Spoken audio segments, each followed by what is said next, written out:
That risk assessment determines, will there be brand reputation harm? Will there be safety concerns? Will there be a data breach concern? For people that think that they're resilient today, it's very likely that they haven't done a risk assessment.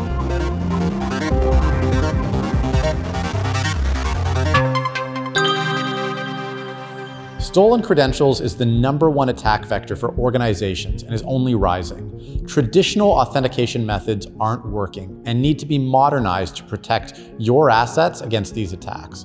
But organizations don't know where to start. They need a framework to assess where they're at and to build a roadmap for improvement so they can securely manage their identities.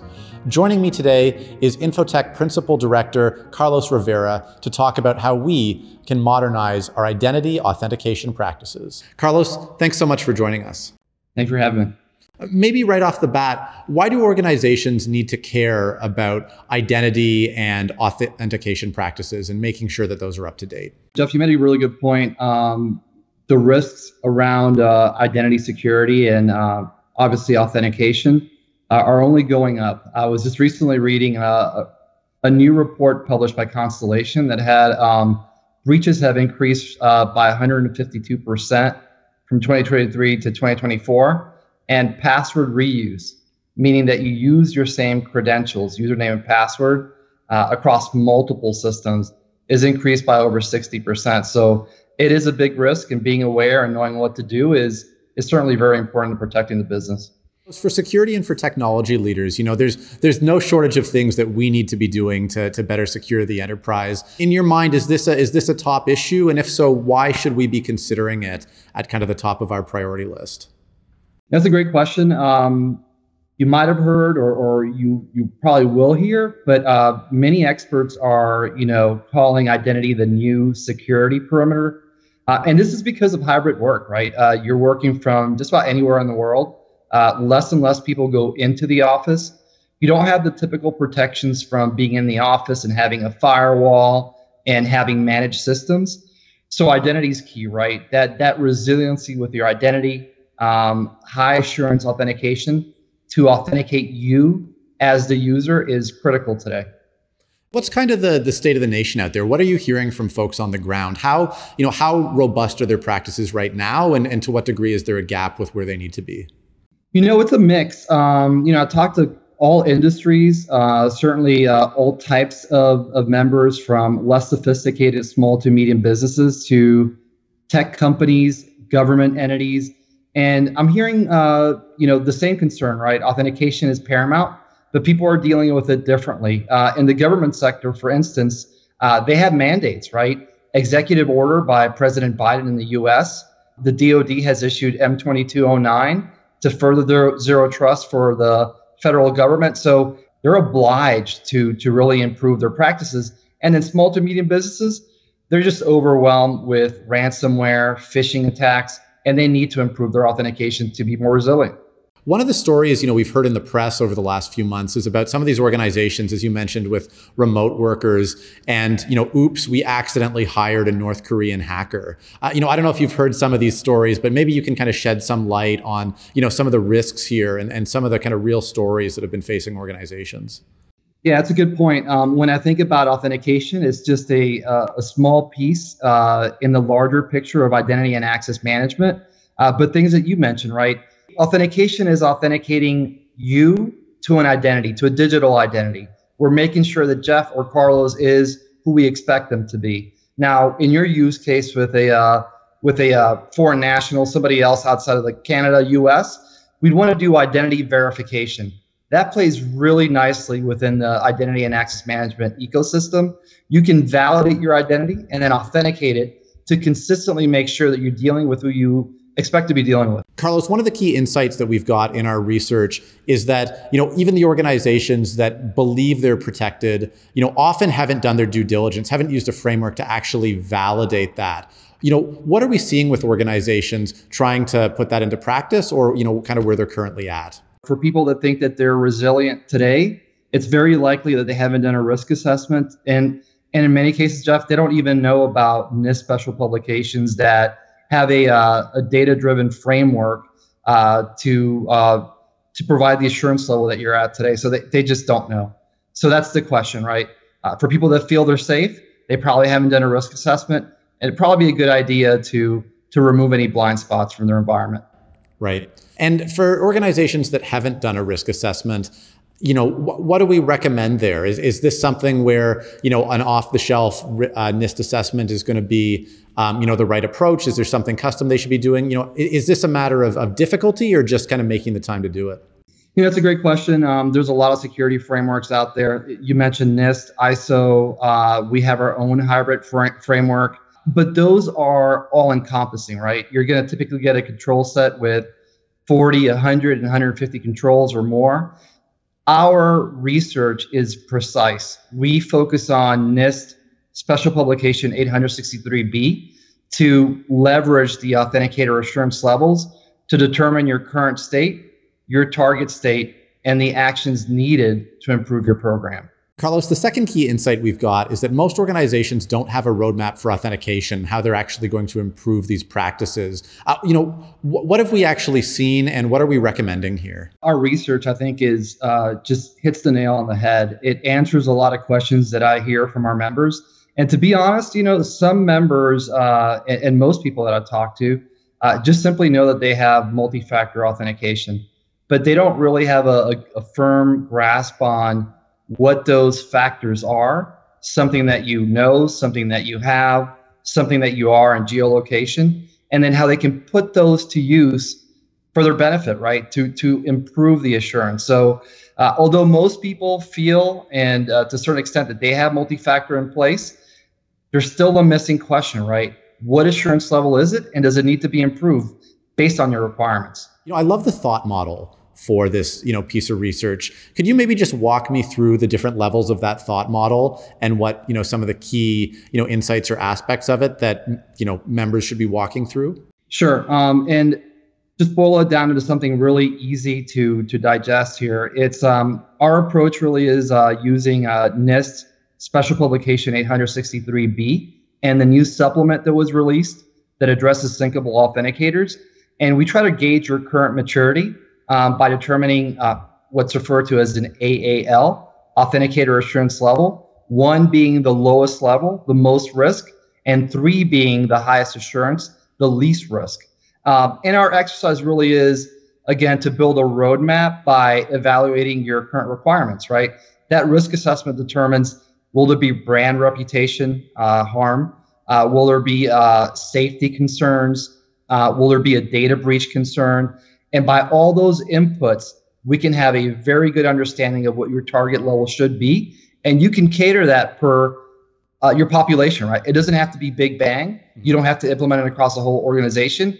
You can pick pockets based on risk that you want to address first. For example, C-level, administrators, et cetera, and then roll that out to the rest of your population based on success or lessons learned. We have a metrics package too that informs us as what's going well, what's not going as well, and then we're well informed.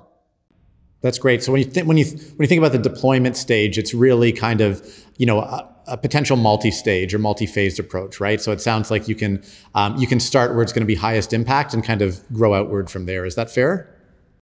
That is absolutely fair, and that's really what we recommend, right?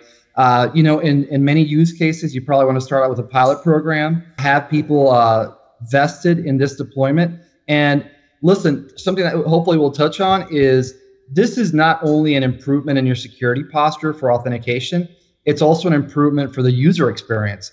So when people hear about the successes you're having, how much less friction it creates, there are going to be people lining up to deploy this and be part of the pilot.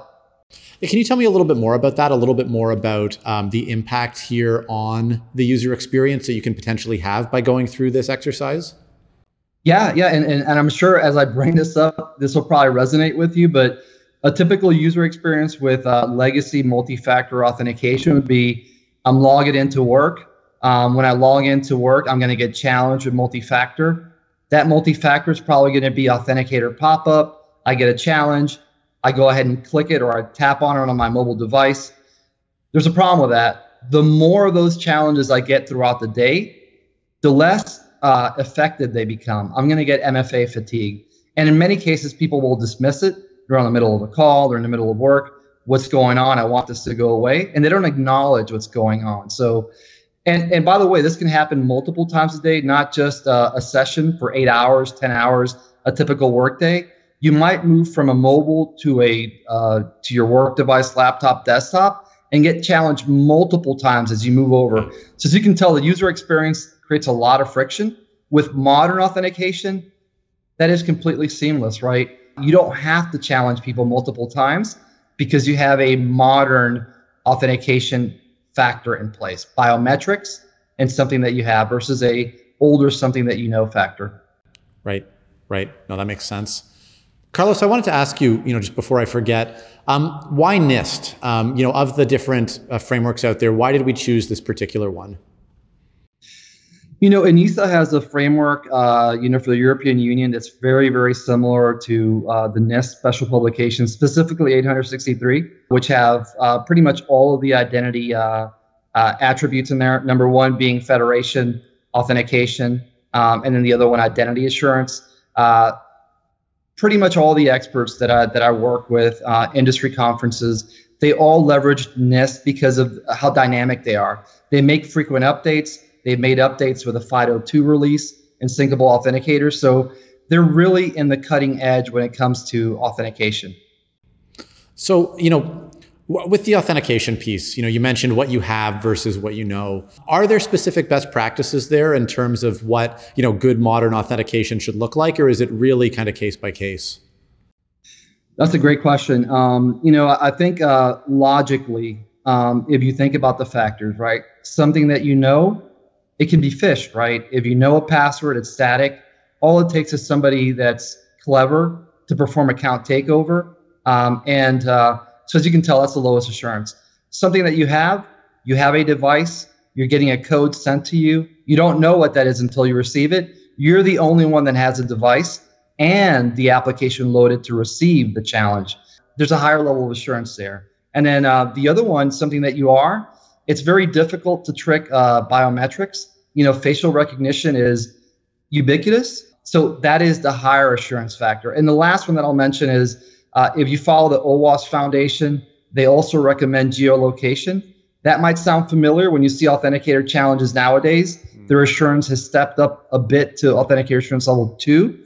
And that means that you're getting a challenge for something that you have, the code that you're going to receive, and geolocation. Probably a 2-digit number and validation of where the request is coming from. Are you in Las Vegas? Yes, that's me. Carlos, our third insight here is that, different organizations have different risks and different needs around those risks, and you don't have to, shoot for the high mark for all of them. What does this look like in practice? What are organizations doing? And, what are some of the outcomes or some of the insights that come out of, an exercise like this? Yeah, I oftentimes get asked, if there's a scale of 1 to 3, why would we choose anything but 3?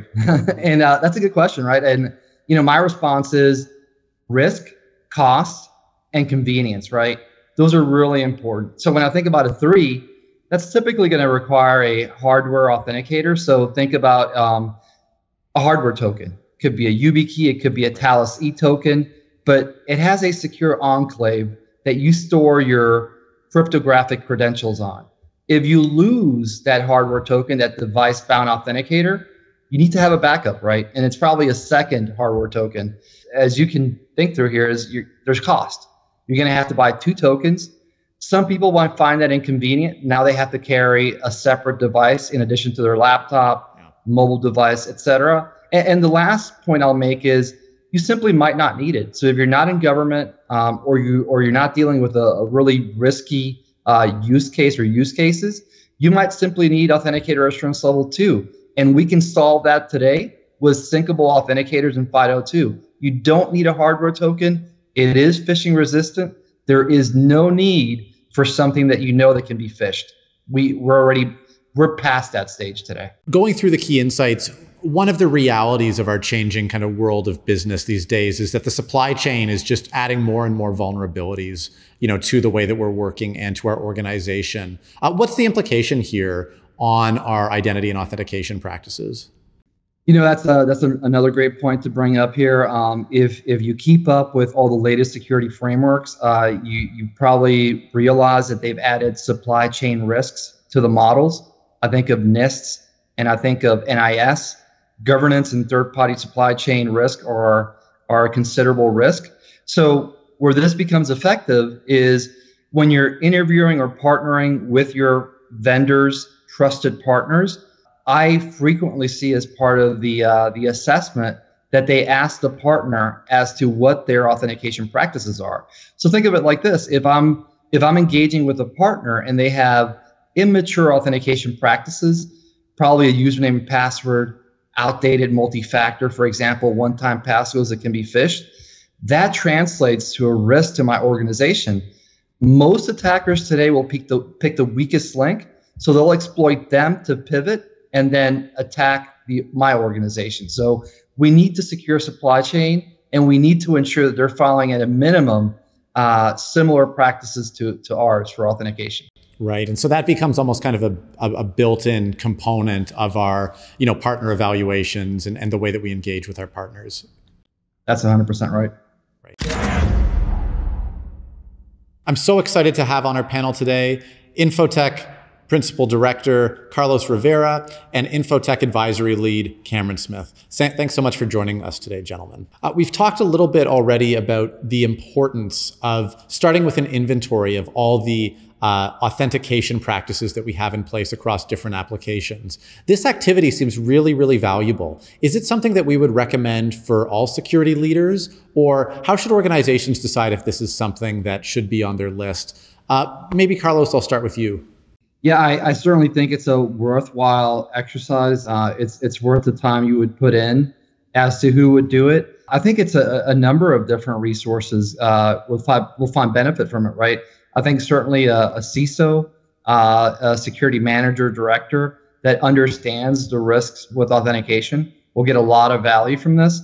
But I've also talked to some architects that are just been tasked with improving authentication and identity and access management. This is also a great fit. One of the things that we often see is organizations will deploy higher authentication levels to most of their environment, but there are often small edge cases, the odd application that doesn't work the same way as everything else, that don't really get the level of focus that they should get. And they remain as a side door in for some type of bad actor.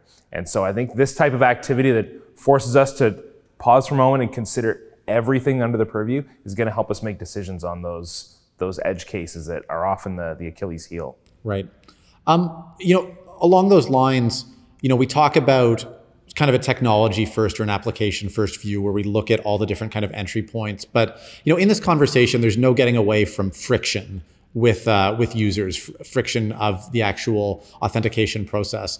To what degree, if any, should that be an input into our strategy and our tactics here? And Cam, maybe I'll stay on you for that one. Yeah, I think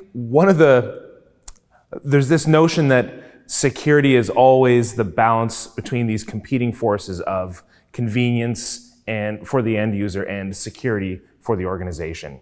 And so as we step up security, it often means more friction for the end users, which is a tough thing for leaders to get pushed through.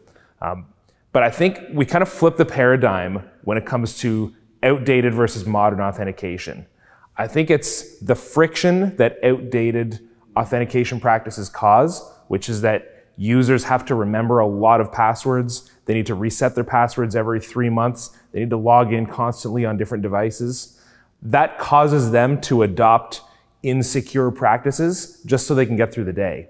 And I think that the notion behind more modern authentication practices is I'm going to make the end user's life actually easier so that it's easier for them to do the right thing and they're not constantly wanting to find the shortcuts. Right. But I think this is the one security endeavor where you get the best of both worlds, right? Much like Cam was saying, not only do you improve your authentication practices, protect the business, but the result is that you also improve the experience. And just really quickly, right, if you think about your typical authentication practices today for most organizations, you're going to use passwords.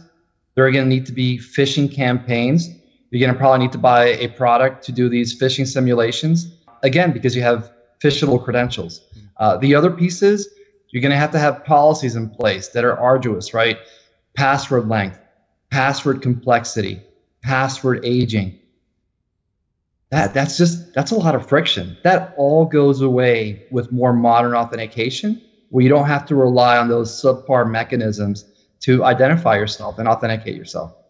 Right. So it sounds like there is actually an opportunity for kind of a less is more approach here. And, maybe you can tell me a little bit about what does that look like? Have you seen any examples you can walk us through of organizations that actually in some ways take away complexity or they take away friction points and what kind of their more modern version looks like? Sure.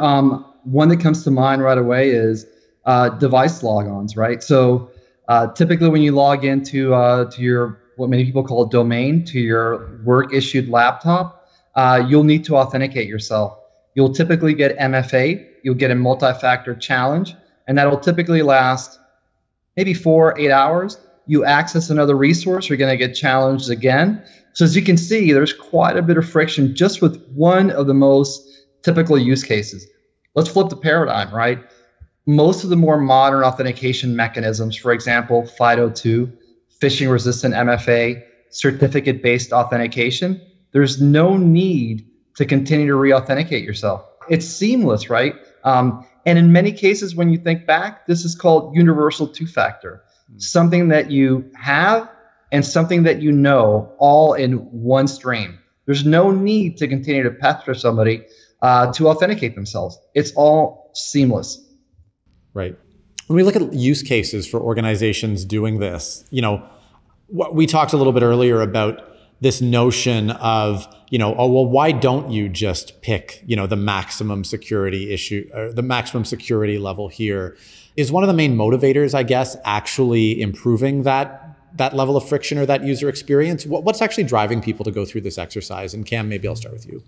Yeah, I would think, talking about modern authentication gives us the opportunity to see that friction is actually a source of insecurity because it encourages people to try to do the wrong thing.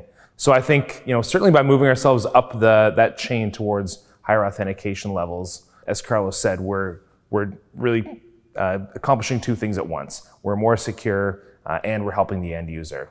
I might come back with a sort of a similarly challenging question of, if I'm an organization that has always just used username and password and nothing bad has ever happened, why should I care about this in the first place? So I hear the notion, Carlos, that higher levels of authentication are going to be better.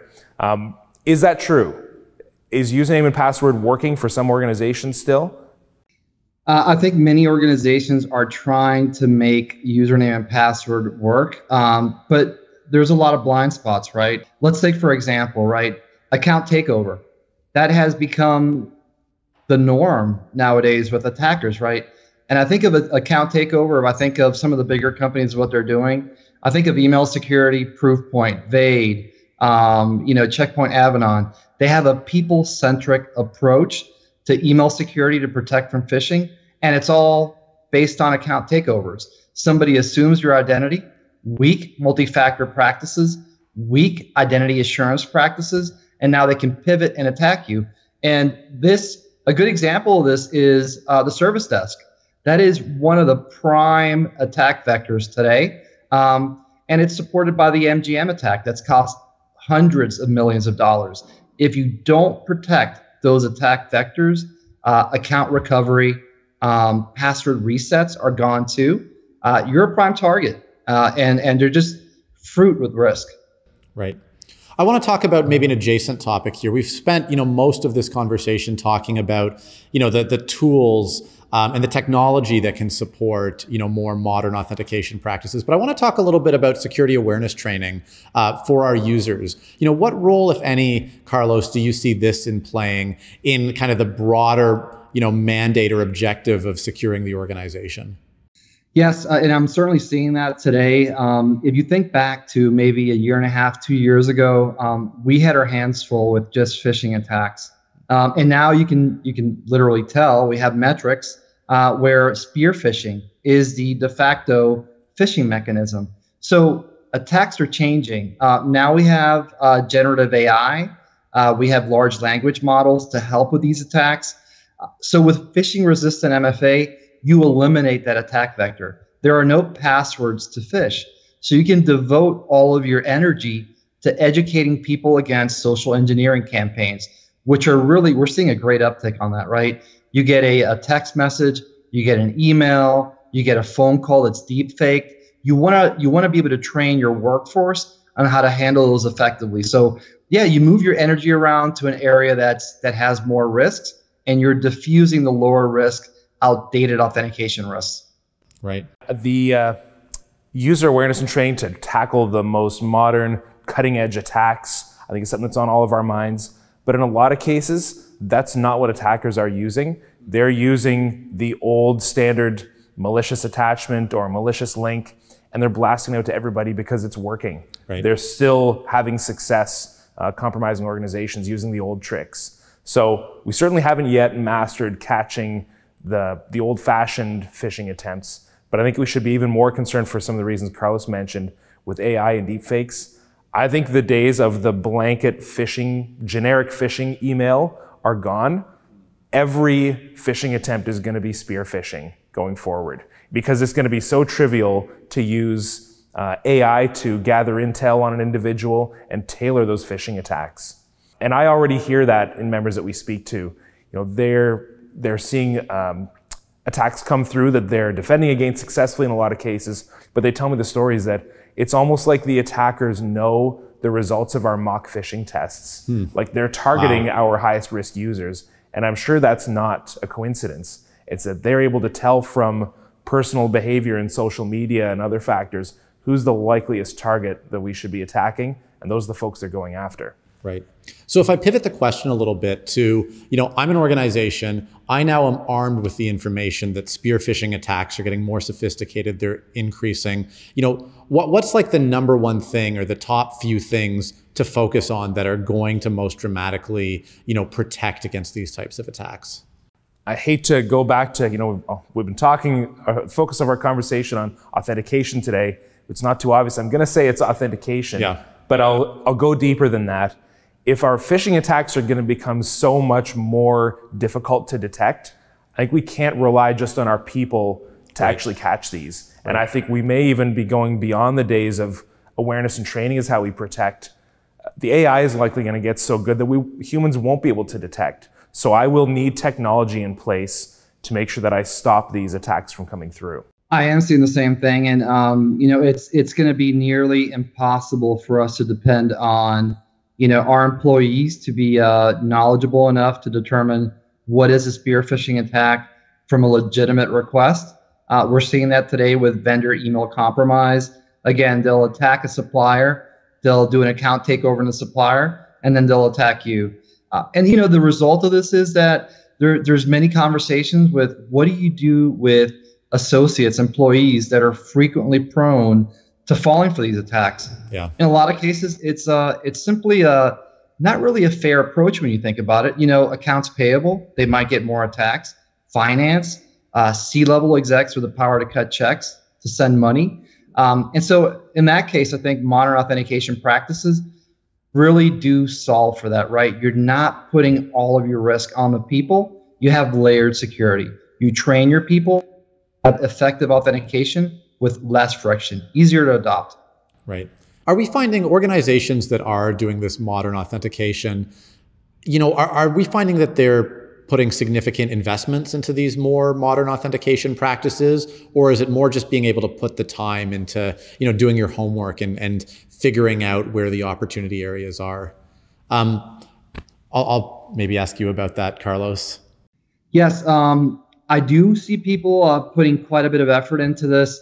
Again, I think going back to what I had alluded to is I just don't feel that a lot of people are well informed with what they have accessible to them from an authentication perspective.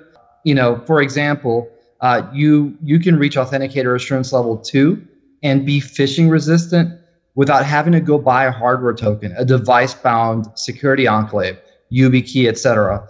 You can simply deploy something called syncable authenticators. And when I bring that up, a lot of people are surprised. NIST has a publication on this, a supplement, where you can save your FIDO2 cryptographic private key in a password manager, a secure enclave. And so if you lose a hardware-bound token, you don't have to buy a secondary one, and you don't have to carry one around. So I think informing people, becoming aware of what's available, that's the real key. People know they want to do this. They just don't know what's accessible to them. Carlos, we've talked a little bit about the authentication assurance levels. Can you, walk me through what are the different levels and what are the components of the different levels? Sure. So as published in our research and NIST special publication 863B and the supplement, the lowest level is Authenticator Assurance Level 1. And just, broadly speaking, that would just be your username and password, single factor. It can be a time-based one-time passcode, something you receive in a mobile device via email that somebody can ask you to replay, and it can be phished. The second tier might be, for example, Authenticator, right? There's an underlying embedded credential that you might not interact with on a regular basis. The application will pop up, you'll get a challenge, you'll acknowledge it by tapping it on the mobile screen, and now you're in. The fact is that's Authenticator Assurance Level 2 because there's still underlying weak cryptographic factors, right? For example, a password. And then 3, that's the most secure. You're typically going to need multiple factors of higher assurance. For example, something that it's not static, something that you are, a biometric, your geolocation to determine that's not somebody roaming with your equipment. And then finally, you can incorporate all those into a seamless fashion so there's no friction. So those are the 3 levels. And again, like I mentioned, 3 is a bit trickier to achieve because you're likely going to need a device-bound authenticator or a secure enclave. But you can certainly do that today. There's many options out there on what hardware to buy. Right. And so is it common to see organizations pick different levels for different employee types based on their risk, as well as for, different applications, or how is that typically blended?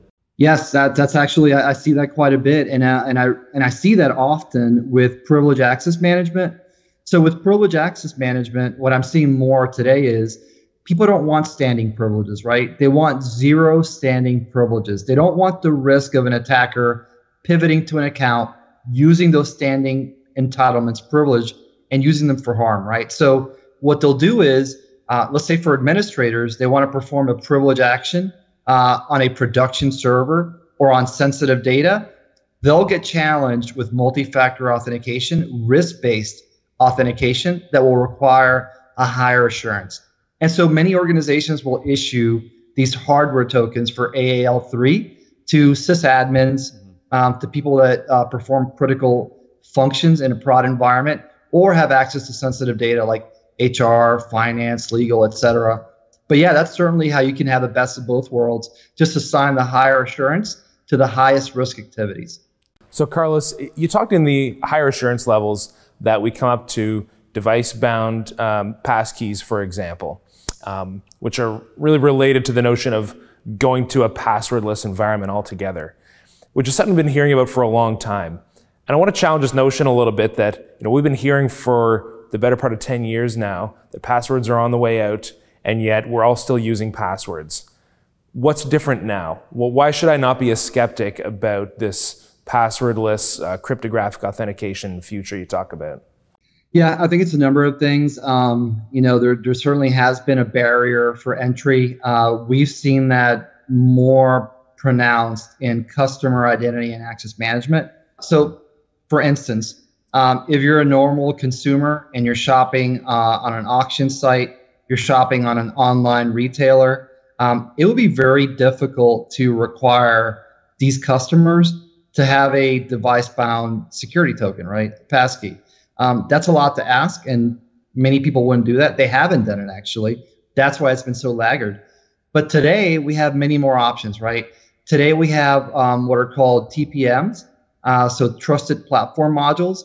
That's a separate chip that'll work on your computer. Could be Windows Hello. Windows Hello for Business has a TPM. You don't need a separate hardware token. You can achieve those higher assurance levels from your very own system. And then in addition to that, the other real valuable deployment has been syncable authenticators. So you no longer have to have a secure enclave, a hardware token to store your FIDO2 or phishing resistant credentials.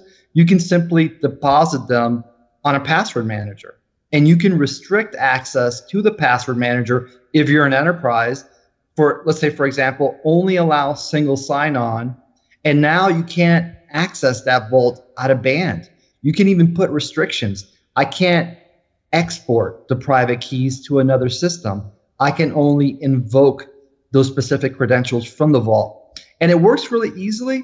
If you've ever gone to a website, the website will do something called credential discovery. It'll know you have a cryptographic pair, FIDO2.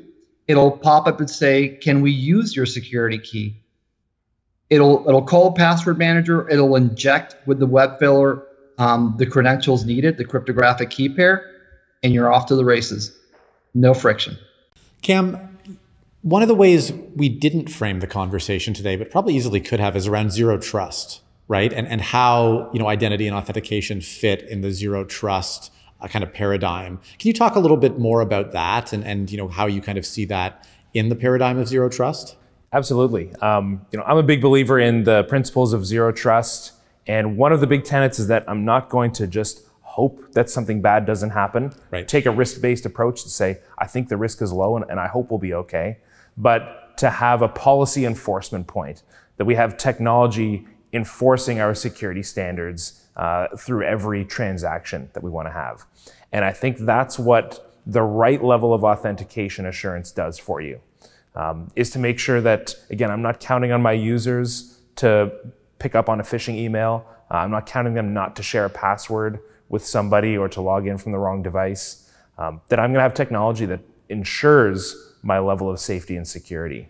Right. And so for organizations embarking on their, call it zero trust journey, is this, a pretty, strong place to start? And how far along the road will this get most organizations? I think this is definitely a prerequisite. It's a requirement to Right. get to the zero trust posture you want. It almost sounds too easy to say that, well, I can just implement the right authentication requirements, Right. and then I'll be where I want to be. There's a lot more to your identity program that's going to get you to the right zero trust posture that you're shooting for. Carlos, this is something you and I have spoken about before, is how authentication is really just one piece of the puzzle. I wonder if you can expand on that for me a little bit. I know you've got some interesting thoughts there. Yeah, I love talking about this. I often bring this up with members when we're exploring zero trust and their journey in zero trust, or even identity and authentication resilience. And this is really simple when you think about this. If you think about yourself sitting using your mobile phone or your laptop, desktop, punching in a website address or requesting running a certain application, there are a couple of foundational data points that are leveraged in a zero trust request, right? And those always involve a couple different things, right? Number one, identity. We want to do an identity posture check, and that's going to depend largely on your assurance level. The weaker your assurance level for your authentication, the weaker that foundational element is in the identity pillar of zero trust. Secondly, right, we're always going to make, in addition to the identity posture check, we want to have a tight coupling to the device posture check, right? We want to identify you. We want to authenticate you as the intended user. And we also want to authenticate the system that you're leveraging. So that combination of identity posture check and device posture check is always a necessity for each and every transaction.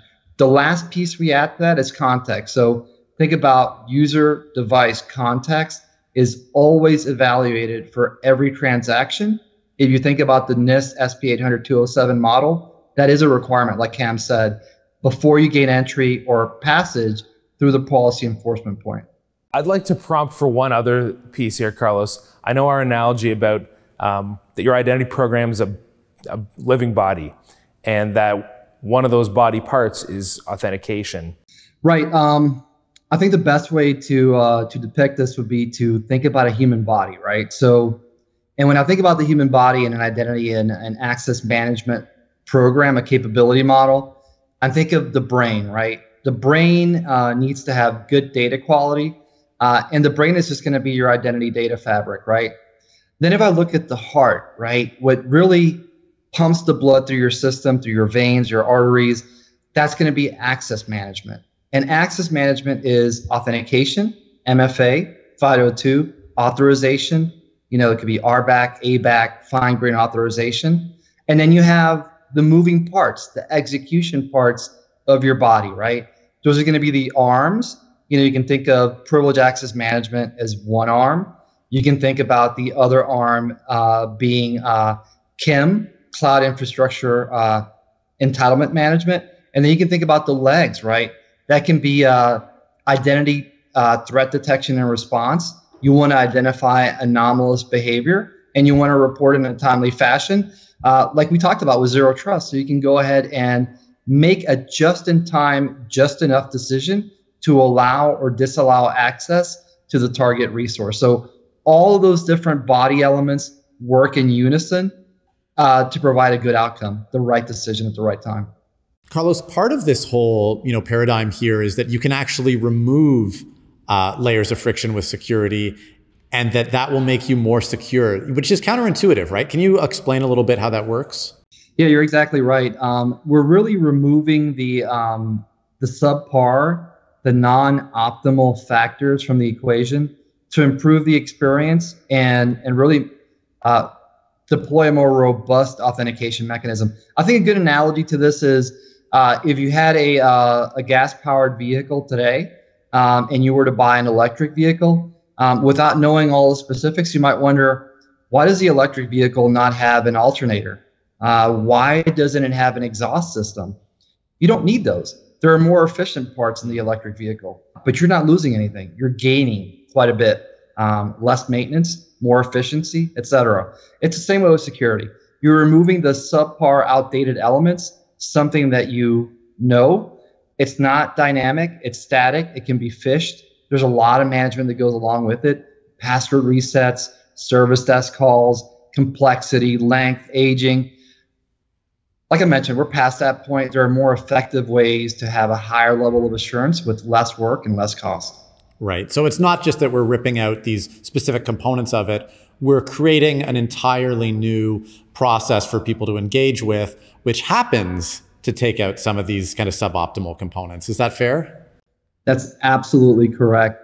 We're removing the weakest and most outdated elements of our authentication practices, and we're replacing them with more efficient and more robust mechanisms. Carlos, is this the end of the password? Is the day of the password coming to a close and very soon we won't be using passwords at all? I think within the next year or two, it's going to be across the board, right? When I think about it, right, there's two different channels to removing password adoption, right? The number one channel is the customer or the consumer channel with customer identity and access management. And we're seeing quite a bit of displacements of passwords today. If I just mention a couple of use cases, let's say, for instance, Amazon. Amazon is for Amazon Shopping is now providing a pilot experience where you can opt in with phishing-resistant passkeys.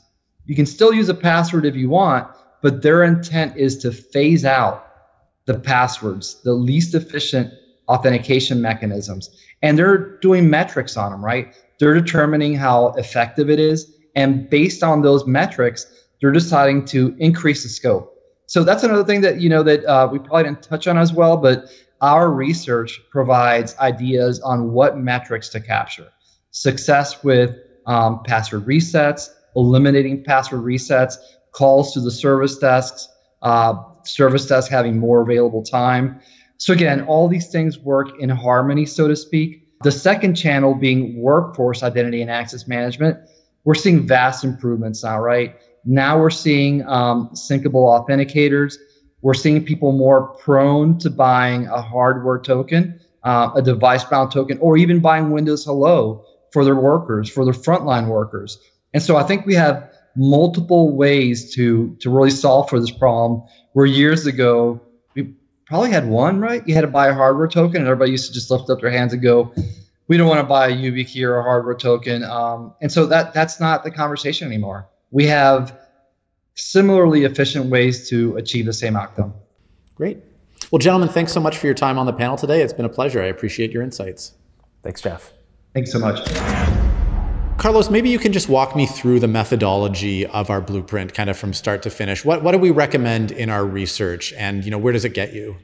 Yeah, so our methodology really follows the structure of many of our other proven, blueprints. And so, really simply, we start out with a risk assessment, and that's to help inform us of our current state of assurance, authentication assurance. Could be a 1, 2, 3. And we can do that by outlining our identity repositories.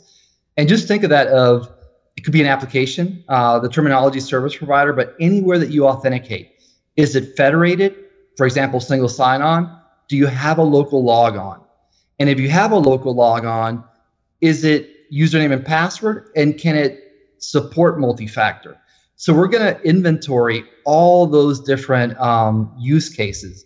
And based on those use cases and the authentication practices via our risk assessment, now we have a current state, and now we can plot a target state. Once we have the current state and the target state, now we can start working on the roadmap. And we start working on the roadmap by creating initiatives, t-shirt sizing them, cost, resources, and then finally we plot them on a Gantt chart. And now we have a good idea as to who would be assigned to that initiative to bridge an immaturity gap with assurance, and how long it would take. And then once we put it on the Gantt chart, we have a top-down view to identify any collisions, right? You don't want 6 concurrent initiatives, and so you want to space them out to give yourself time to do SOP work and also focus on strategic initiatives. So it sounds like there's an awful lot of good stuff in there, and I'm just wondering, as you go through that exercise, and especially that inventorying, how long does that take to do, and how much of it can you get done in one concentrated week of effort? Yeah, I think in a concentrated week of effort, you can certainly do it. And one thing that I'd like to point out is I'd say probably 9 out of 10 of the members that I talk to just simply don't have an application catalog. They don't have an inventory of where they authenticate, how they're authenticating. So I think at a bare minimum, this is so helpful. Another thing I'd like to say, so certainly in a week, if you space this out in a guided implementation, it's probably going to be 3 or 4 sessions. The last piece that I wanted to go back to is this is really critical when you think about the identity lifecycle, specifically offboarding. So we know in identity lifecycle, we have onboarding, when you bring somebody in, moving, when somebody moves from one team to another, you want to make sure they have least privilege. And then lastly, it's offboarding, right? That piece, unless you have an application inventory, a catalog, which this exercise will produce for you, you won't know what to decommission.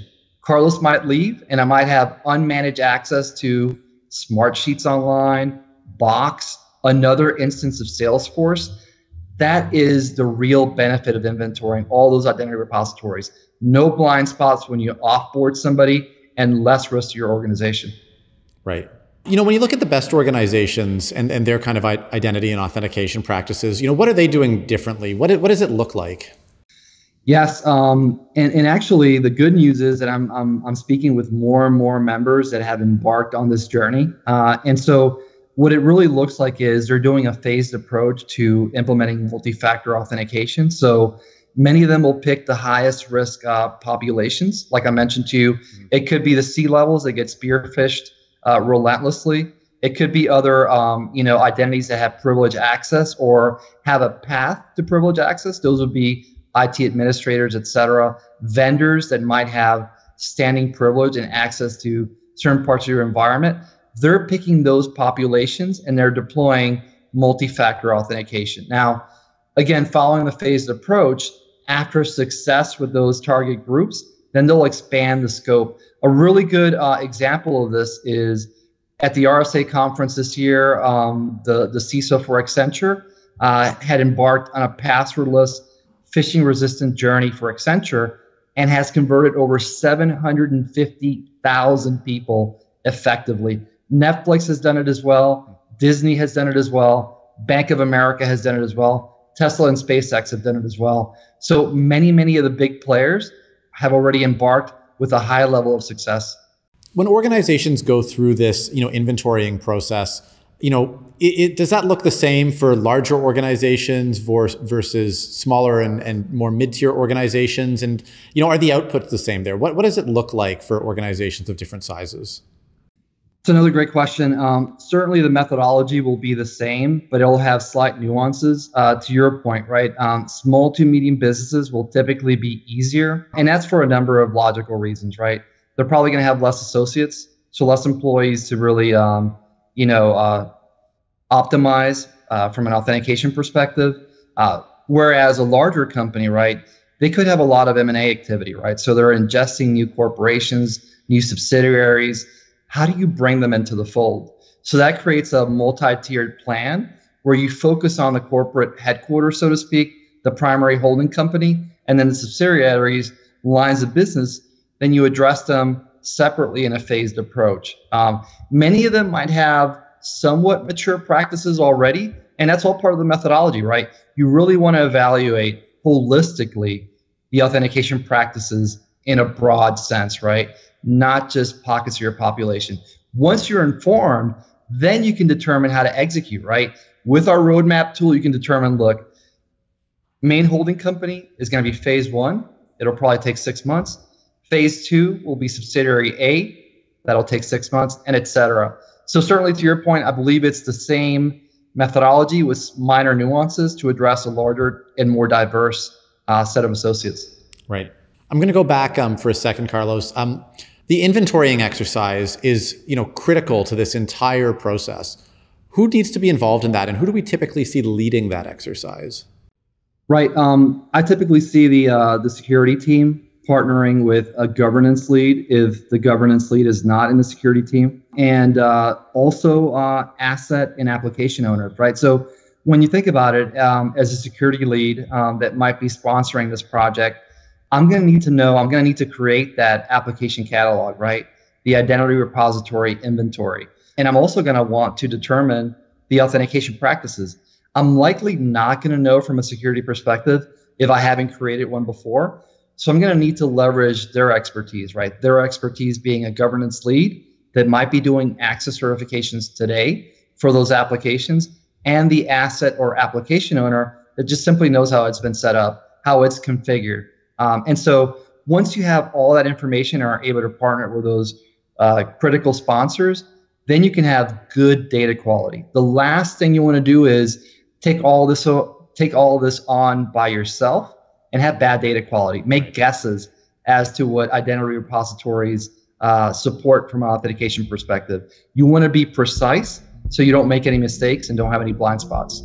Carlos, thanks so much for your time today. I really appreciate your insights. Thanks so much. Appreciate it. Wonderful.